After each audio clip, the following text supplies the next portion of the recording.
Here we go with our last question. This one is, the previous one was creating a report based on a query. This one is just opening a report and making some changes.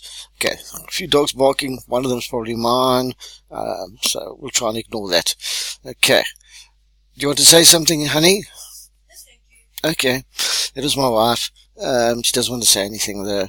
Okay, 6.1. We're looking at this one here, rep change, and I'm going to go into design view.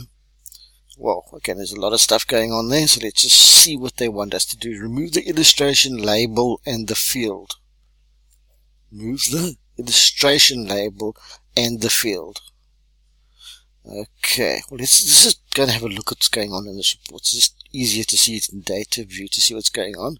Okay, so there's nothing in the illustration field at the moment. It could have been a picture or something like that. So they want us to remove any data that's there in the data field, and they want us to move that label at the top. So I'm going to take that out, take them out one time. Okay, like the airline. And there. Okay, they're both gone. So the label's gone at the top, which is on the page header. In other words, it's the top of every page. And the detail section was the actual data itself. Right, add page numbering so it appears at the bottom of each page in the report.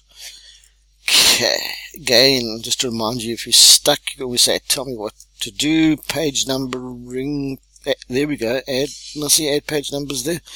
Add page numbers. That's kind of where I want to be. Otherwise, you could just go and find it. It's just been a bit lazy. That format, if they ask you to do it, where do you want it? You want it at the bottom of each page. In other words, in the header, not in the header, but in the footer. And you can align it however you want. Let's put it on the left-hand side. It wasn't asked, but you can go ahead and do some changes you can make if you need to make any changes there. Okay, and there's the page numbering automatically appearing, and when you go look at your report, you'll have page numbers at the bottom of each page. Sort the records in the report according to the town field. Okay, so there's a town field, but we don't find the sorting. Oh, there's grouping and sorting up here. Okay, grouping and sorting. Okay, it creates a whole thing down the bottom. You add a group, add a sort. Now I want to just do a sort. And by which field? By the... What field was it? According to the town field. Okay. Sort by the selected field. There's the town field. There we go. Okay. So sort with A on top. So the towns will be on the top. And we can go and check that if we haven't got a lot of faith. Okay, the towns there. Okay. The reason why those appeared first because they were just blank. And then Alice, Amsterdam, Beaufort West, Amsterdam ended up in Mpumalanga. Okay, Bergville, Bethlehem, Bloemfontein. So that looks like that's working. So let's go back again. Yeah, we're just picking up marks like daisies here. And add a calculation to show the total capacity of all the dams listed in the report. Okay, if you've got a calculation, you've got to say, is it a calculation for groups of records or for all the records? They said the total capacity of all the dams, alles. Okay, so, and in the report footer, I'm going to go and add a calculation. And that calculation is going to have to wait because I'm off to supper. See you later. Right, then we're back after the supper break. It was very nice Portuguese chicken and chips. Can recommend. Okay, add the calculation in the report to show the total capacity of all the dams is what we were looking at. We said, right, if it applies to every record, which in this case it obviously is, we go to the report footer. Remember that the report footer is on the bottom of the last page. And we do our calculation here. And we want the total, so we're going to go for the sum formula. And again, I'm just going to put some exaggerated spacing in so you can see what I want. So I want the sum, and obviously one of the fields here, and I want to take off the capacity. Okay, and if I spelled it right, it probably goes into square brackets. When I come out of here, and how Beholder does, or you can put the square brackets in yourself. Okay, and always good idea to double check. Oops, look at that. Enter parameter value.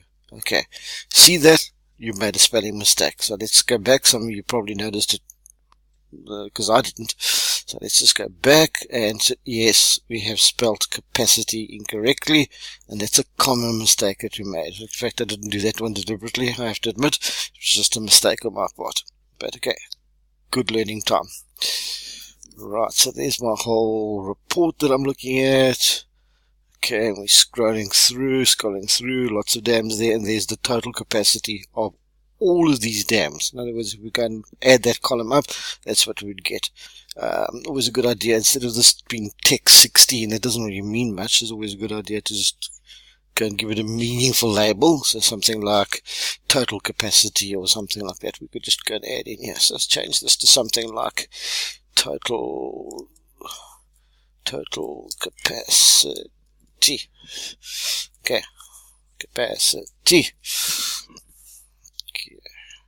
Right, and we're done with that. So that's when we need to get a formula applied or a function applied to all the records in the report. Okay, and then it has to go at the end of the report in the report footer, not in the page footer, but in the report footer, because that's on the last page only. Right, next one. Add a calculation in the report to show the average capacity. And if you can remember earlier, we talked about the average function in Access was AVG. So I'm putting it in there, just remember that.